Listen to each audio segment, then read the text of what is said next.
नमस्कार दोस्तों, स्वागत है हमारे YouTube चैनल रोशन नर्सिंग पॉइंट में। तो आज हम इस वीडियो में बात करने वाले हैं ANM first year child health nursing का model paper number third. Model paper जो ये रहने वाला है वो कितना रहने वाला है, वो थर्ड रहने वाला है। ठीक है, तो जिन्होंने पार्ट 1 पार्ट 2 नहीं देखे हैं वो जाकर के देख लें। बहुत ही इंपॉर्टेंट क्वेश्चन है। एग्जाम में जो क्वेश्चन आपको देखने को मिलेगा मॉडल पेपर में से ही देखने को मिलेगा। तो हमने जो है वो हर एक सब्जेक्ट का 5-5 मॉडल पेपर करवा चुके हैं। ठीक है, तो जिन्होंने नहीं देखे हैं वो जाकर के देख लें। और अगर आपको मॉडल पेपर का PDF लेना है, ठीक है, तो आप ये जो नंबर है इस पर आप कमेंट करें, आप मैसेज करें, है ना। बहुत ही कम पैसे में आपको मॉडल पेपर दे दिया जाएगा और आपको ग्रुप में ऐड कर दिया जाएगा और इसी मॉडल पेपर से आपके एग्जाम में क्वेश्चन देखने को मिलेंगे। ठीक है, तो शुरू करते हैं आज का मॉडल पेपर नंबर 3 के बारे में। तो देखिएगा, ये जो मॉडल पेपर हमने आपको करवा रहे हैं ये अक्टूबर 2013 का एग्जाम में पूछा गया ये क्वेश्चन पेपर है। ठीक है, इसलिए क्वेश्चन को आपको हल्के में नहीं लेना है। ठीक है, चलिए शुरू करते हैं। देखिएगा, पहला क्वेश्चन है कि व्हाट इज वाइटल स्टैटिक। क्या है वाइटल स्टैटिक, यानी कि जीवकांक क्या है। वाइटल स्टैटिक क्या होता है कि जैसे जो समुदाय में लोग रह रहे हैं, है ना, वो कितना हो रहा है। जैसे मान लेते हैं कि 2020 में 10,000 आदमी था, तो 2025 में कितने जो व्यक्ति हैं, कितने जो जनसंख्या है वो वहाँ पे रह रहे हैं, कितने आदमी समुदाय में बढ़ रहे हैं, उसके बारे में आपको क्या करना है, लिखना है। ठीक है, ये भी क्वेश्चन आपका एग्जाम में कई बार पूछा गया है। अगला क्वेश्चन है जीवकांक के उपयोग एवं स्रोत क्या है। किस प्रकार से आप क्या कर सकते हैं, उपयोग कर सकते हैं उसको। स्रोत किस प्रकार से आपको क्या करना है, किस स्रोत से आपको वो कलेक्शन कर सकते हैं। जैसे कि जनगणना के थ्रू कर सकते हैं, है ना। जो आप बर्थ होता है, जो बर्थ सर्टिफिकेट बनता है उससे कर सकते हैं। जो डेथ होता है डेथ सर्टिफिकेट से कर सकते हैं। जो शादी होता है मैरिज सर्टिफिकेट से कर सकते हैं। तो वो क्या हो जाएगा, आपका स्रोत हो जाएगा, है ना। और उपयोग में हो जाएगा, जैसे कि आप जनगणना करके करते हैं, सर्टिफिकेट बना के करते हैं, नगर निगम के द्वारा जो भी चलाया जाता है प्रोग्राम उसमें भी किया जाता है। तो उसी सब के बारे में आपको क्या करना है, लिखना है, जो कि एग्जाम में 15 नंबर का भी हो सकता है, 10 नंबर का भी हो सकता है। ठीक है, चलिए अगला क्वेश्चन है कि वृद्धि और विकास। वृद्धि और विकास तो क्वेश्चन भाई कई बार पूछा जा चुका है, कई बार हर एक वीडियो में वृद्धि एंड विकास क्वेश्चन आपको देखने को मिल रहा है। यानी कि ये क्वेश्चन क्या है, बहुत ही इंपॉर्टेंट क्वेश्चन है। इसको आपको अच्छे से करके जाना है, अच्छे से पढ़ के जाना है ना। अवस्था का वर्णन करना है, यानी कि जन्म के पूर्व, उसके बाद जन्म लेता है उस टाइम कितना वजन होता है, कितना लंबाई होता है, कितना हेड सर्कमफेरेंस होता है, कितना चेस्ट सर्कमफेरेंस होता है, 1 साल पे कितना होता है, 3 साल पे कितना होता है, 6 साल पे कितना होता है ना। उसी के बारे में आपको लिखना है। अगला क्वेश्चन है, अगला क्वेश्चन क्या है, सही उत्तर चुने। देखिए अगला क्वेश्चन जो MCQ टाइप है, 2 क्वेश्चन लॉन्ग क्वेश्चन में था, उसके बाद आपका MCQ क्वेश्चन है, यानी कि 1 नंबर 1 आंसर। ठीक है, किस टीकाकरण का त्वचा पर अस्थायी चिन्ह होता है, तो ये अभी हम आपको बता चुके हैं, BCG का। ठीक है, अगला चलिए, अगला क्वेश्चन, नवजात शिशु की साधारण जो लंबाई होती है वो 45 से 50 सेंटीमीटर। ठीक है, अगला क्वेश्चन, नवजात शिशु का प्रथम मल को क्या कहते हैं, तो मेकोनियम कहते हैं, है ना। फटाफट सभी लोग आंसर दीजिएगा क्योंकि हमने इस सभी क्वेश्चन को करवा चुके हैं।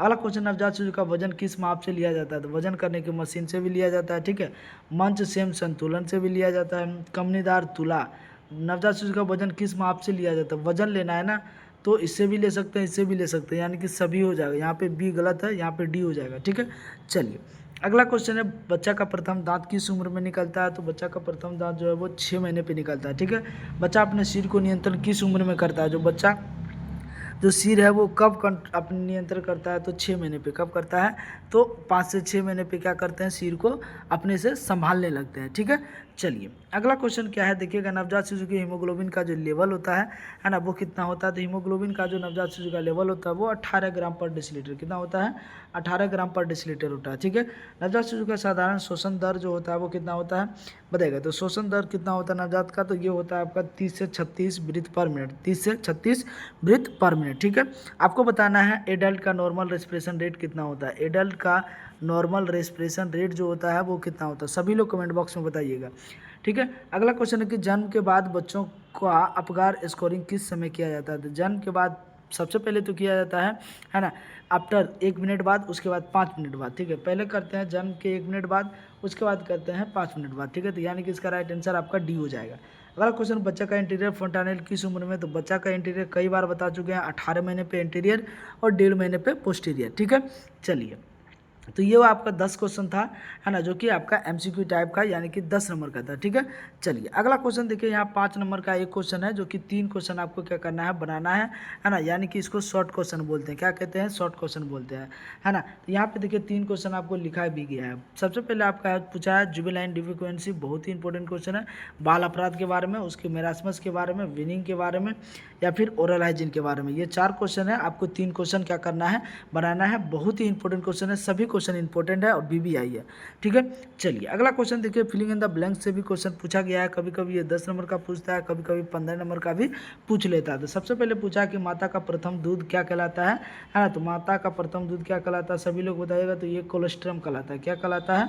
कोलेस्ट्रम कहलाता है, जो कि गाढ़ा पीला होता है, 3 दिन तक होता है, निकलता है। ठीक है, चलिए अगला क्वेश्चन है, 1 ग्राम चर्बी डैश ऊर्जा प्रदान करता है, यानी कि फैट। तो हम आपको बताए थे सीपीएफ, ट्रिक एक हम आपको दिए थे सीपीएफ। ठीक है, सीपीएफ 4 और ये 9। ठीक है, तो यहाँ पे आपसे क्या पूछा है, 1 ग्राम फैट, तो ये फैट है, तो ये 9 हो जाएगा। कितना हो जाएगा? तो ये 9 के किलो कैलोरी यानी 9 KCl हो जाएगा। ठीक है, अगला क्वेश्चन है, नीलिमा के कारण क्या है। तो ऑक्सीजन जो नहीं मिलता है ना, शरीर में, ब्लड में, तो नीलिमा हो जाता है, जिसको साइनोसिस के नाम से जानते हैं। ठीक है, अगला क्वेश्चन, इंसुलिन में दिया जाता है, इंसुलिन इंजेक्ट टू, है ना, किस में दिया जाता है? तो इंसुलिन दिया जाता है डायबिटीज़ वाले मरीज में। किस में दिया जाता है? तो डायबिटीज़ में। ठीक है, अगला कौन सा, cleft nose is a congenital defect, ये जो है वो एक क्या है, जन्मजात बीमारी है। ठीक है, तो इसको क्या करना है, कॉन्जेनाइटल डिफेक्ट कर देना है। ठीक है, चलिए अगला क्वेश्चन कि विटामिन सी की कमी से डैश कहलाता है। तो विटामिन सी की कमी से क्या होता है? तो स्कर्वी होता है। क्या होता है? स्कर्वी होता है, सभी को पता है स्कर्वी होता है। ठीक है, चलिए अगला क्वेश्चन, विश्व स्वास्थ्य दिवस कब मनाते हैं। तो ये 7 अप्रैल को मनाते हैं, है ना, 7 अप्रैल को मनाते हैं। अलग नवजात शिशु का वजन जो होता है वो कितना होता है? तो 2.5 किलो से लेकर के 3 किलो तक भी, या 3.5 किलो तक भी इसको क्या कर सकते हैं, लिख सकते हैं। कोलेरा डैश द्वारा फैलता है। तो कोलेरा जो है वो क्या है, पानी द्वारा होता है, वाटर बोर्न डिजीज है। क्या है ये? वाटर बोर्न डिजीज है, यानी कि जल जनित बीमारी है। अगला क्वेश्चन, रक्त में अधिक चीनी होना क्या कहलाता है।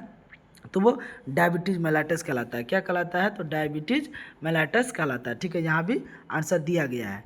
चलिए अगला क्वेश्चन देखिएगा क्या पूछा है, ये भी क्वेश्चन आपका 10 नंबर का पूछा गया था। ठीक है, अगला जो क्वेश्चन आपका है वो फुल फॉर्म है, और 15 नंबर का फुल फॉर्म हर एक साल पूछता है, इसलिए आपको फुल फॉर्म को क्या करना है, पढ़ के जाना है। और जितना मॉडल पेपर हम करवा रहे हैं, जितना उसमें फुल फॉर्म है, वही फुल फॉर्म आपका एग्जाम में देखने को मिलेंगे। ठीक है, तो यहाँ पे है CGC, WBC white blood cell, IMR infant mortality rate, CBR cut birth rate, KMC kangaroo mother care, national rural health mission, है ना, child survival safe motherhood, integrated child development scheme, baby friendly hospital initiative, ICDS integrated child development scheme, world health organisation, non government organisation, vaccine vial monitor, oral rehydration therapy, national health policy. ठीक है, तो आप लोग भी revise करिए, इसको बोलिए, कई बार पढ़िए, कई बार लिखिए, तो आप लोगों से भी फास्ट में बनने लग जाएगा। ठीक है, तो ये क्वेश्चन आपके एग्जाम में आने की क्या है, 100% संभावना है। इसलिए आपको क्या करना है, सारे क्वेश्चन को अच्छे से पढ़ के जाना है। अगर किन्हीं को कुछ डाउट है या फिर किन्हीं को कुछ पूछना है, ठीक है, तो इस नंबर पे आप पूछ सकते हैं। इस नंबर से आप PDF भी प्राप्त कर सकते हैं, ग्रुप में भी ऐड हो सकते हैं। ठीक है, बहुत ही कम पैसों में आपका जो है वो सारा PDF दे दिया जाएगा। तो आज का वीडियो बस इतना ही, तब तक के लिए धन्यवाद।